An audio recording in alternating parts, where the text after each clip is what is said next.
Pangulong Bongbong Marcos tatraydurin o tatalikuran nga ba ng kanyang mga kakampi? Mga sangkay, mayroon po kasing balita ngayon tungkol dyan na ating pag-uusapan kung paano mangyayari mga sangkay na posibleng talikuran po si PBBM daw ng kanyang mga kakampi. Anyway, bago tayo magsimula, pakisubscribe po muna yung ating YouTube channel. Ayan, tayo po ay 1.39 million subscribers na. Umakyat na po tayo, mga sangkay, no? Konting-konti na lang, 1.4 million subscribers na tayo dito sa YouTube. Kaya naman, maraming salamat po sa inyong lahat. Sa mga hindi pa po nakakapag-subscribe dyan at nais mapabilang sa dumaraming mga solid sangkay dito sa YouTube, ang gawin nyo lamang mga sangkay, makikita nyo po yung subscribe button sa ibaba ng video na to. I-click nyo lamang po yung subscribe, click nyo po yung bell, at i-click nyo po yung all. Alright? Sa mga nanonood naman po sa Facebook, i-follow nyo po yung ating Facebook page. Sa lahat ng mga solid sangkay, mag-comment po kayo sa ibaba ng hashtag solid sangkay kasama po inyong mga lugar para syempre magkakilala po tayo dito sa YouTube. So ito na nga mga sangkay. Pag-usapan po natin itong isa sa pinag-uusapan ngayon ng mga eksperto, mga sangkay, pagdating sa politika.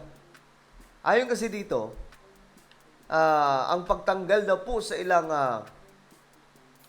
items sa 2025 budget, posible daw pong ang mangyari, mga kaalyado ni PBBM, aatras daw po.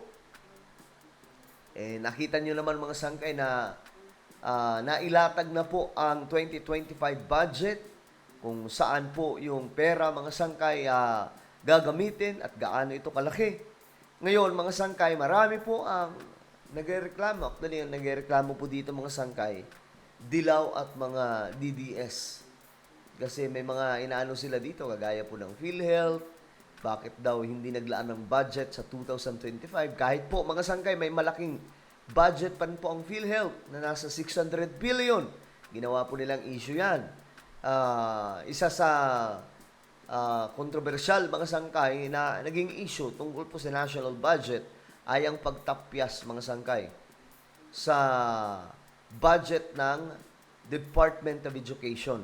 Ngayon, ayon po dito, ang pagveto sa ilang items sa 2025 budget, posibleng pag-atras ng ilang kaalyado ni PBBM. Alright, tingnan po natin mga sangkay itong balita sa political analyst. Posibleng mangyari yung ganyang sitwasyon na kapag may mga binito sa ilan sa mga items ng ating Pangulo sa post budget, maaaring matras yung ilan sa kanyang mga kaalyado sa House of Representatives. Ayan, mga sangkay, ito po ay mga nasa House of Representatives na possible daw po mag-atrasan kung i-veto mga sangkay ang ilan sa mga items, no? So, marami daw po o ilan sa mga kaalyado po ni PBBM sa House of Representatives, possible din daw po mag-atrasan yan. Ibig sabihin, mawawala yung kanilang suporta kay PBBM. Dahil lamang po dito mga sangkay, kung sakali na magkakaroon po ng pagveto sa ilang mga items sa 2025 budget. Pero alam niyo mga sangkay, magulo po talaga yung politika ngayon. Napakagulo. Ang gulo mga sangkay, not just in our country but sa buong mundo. Wala na pong kapayapaan pagdating po sa gobyerno, no? Nakakalungkot. Kaya tingnan niyo mga sangkay yung nangyayari ngayon sa South Korea. 'Di ba? In-impeach yung presidente, tapos yung sumalo naman, in-impeach din. So, mga sangkay, nagkakagulo po sila doon. Marami po mga bansa ngayon, nagkakagulo din po ang kanilang gobyerno. Ang Prime Minister ng Canada, mga sangkay, grabe din po ang nangyayari. Pinapatalsik na rin po siya ng marami o gusto po ng mga tao na paalisin po siya. Dahil kaya daw po naghihirap ngayon ang Canada ay dahil po sa kanya. Okay, tuloy natin. Posibleng magresulta ng backlash o pag-atras ng suporta ng ilang mambabatas kay Pangulong Ferdinand Marcos Jr. ang kanyang pag-veto o hindi pag-aproba sa ilang probisyon o items ng 2025 General Appropriations Bill o GAB.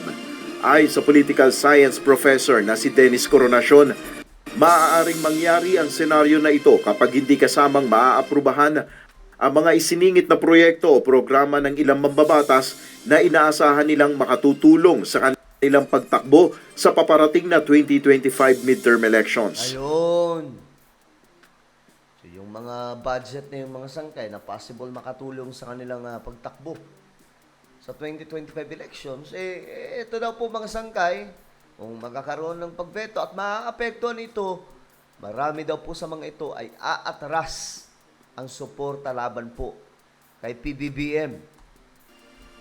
Inaasahan niya ng ating mga mambabatas, lalo pat kalamihan sa kanila ay sasalam sa parating na midterm elections. So, iniisip nila na makatulong ito sa kanila, sa kanilang campaign, sa kampanya, sa eleksyon, upang tumaas yung kanilang chances na manalo. Naging kontrobersyal ang 2025 budget dahil sa zero allocation sa subsidiya para sa Philippine Health Insurance Corporation o PhilHealth, 12 billion peso budget cut sa Department of Education.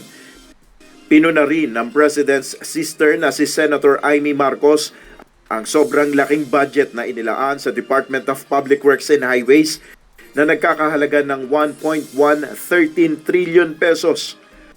Kaya naman ayon kay Professor Coronacion, malaking hamon sa Pangulo ang pag-aproba sa panukalang budget. So, maraming binabalaan sa yung Pangulo. Hirap maging presidente, no? Mga sangkay, yung tipong, hindi naman po siyang nagdesisyon dito. Itong Congress ang nagdesisyon tungkol po sa 2025 budget, pero namumroblema siya. Ano ba, iaaprubahan ko ba to? May mga naninira sa national budget.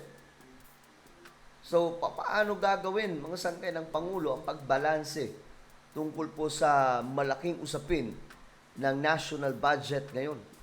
Tuloy sa budget at unang-una yung consideration nila na kinakailangan talunin nila yung mga kandidato ng Duterte family sa parating na election. Pangalawa, yung dapat hindi mag-violate sa Constitution. Pangatlo, yung public backlash no sinasabi na parang napaka-greedy nila at masyadong self-serving itong minumungkahi na national budget. Ayon kay Executive Secretary Lucas Bersamin, masusing nirepaso ang panukalang pondo sa susunod na taon upang umayon ito sa konstitusyon. Maingat anya na pinag-aralan ang iba't ibang items na nakapaloob sa proposed budget. Nais rin anya ng Pangulo na makatiyak na mapaglalaanan ng sapat na pondo ang mga ahensya at programa ng pamahalaan. Sa Lunes ang nakatakdang paglagda ng Pangulo sa Sa Lunes na pala to, Diyos mio marimar. 2025 GAB pagkatapos ng Rizal Day program sa Maynila. Nel Maribuhok. Well, ano ba ang sa tingin nyo dito mga sangkay? Ano ba ang inyong opinion? Kasi, alam nyo, mahirap po ito sa part ng presidente ng Pilipinas, no? Kasi, approve na po ito ng Congress. Tapos, mag-i-election pa sa 2025. Ang iniisip kasi ng iba, na may mga inilaan, mga sangkay, na mga items doon sa national budget na makakatulong sa kandidatura nitong mga politicians na nasa Congress, mga representatives, or kasamahan po sa Senado. So, kung tatanggalin daw ito at hindi sila makikinabang na sa ibang items, mga sangkay, posible po silang umatras laban po o ang kanilang pagsuporta sa Pangulo, hindi na po ganun kainit. Di ba nga po, mga sangkay, pumunta pa itong mga congressman sa palasyo ng Malacanang para po mag-pledge of support and loyalty to the President of the Republic of the Philippines. Pero mga sangkay, sa pagkakataong ito, nakasalalay kay President BBM itong national budget, mga sangkay, na 2025, kung ano po ang kahihinatnan. Tatamaan ba dito ang mga kaibigan niya sa Congress. Well, ano po ang inyong opinion, mga sangkay? I-comment nyo sa ibaba ang inyong mga saloobin. But anyway, bago tayo magtapos, paki-subscribe po muna yung ating YouTube channel. Ayan po. Sangkay Revelation, ito po yung isa kong YouTube channel. Dito magaganda po yung topic natin tungkol sa mga nangyayari sa ating mundo. I-click nyo po yung subscribe, i-click ang bell, at i-click nyo po yung all. Hanapin nyo lamang po ito sa YouTube. So ako na po ay magpapaalam. Mag-iingat po ang lahat. God bless everyone.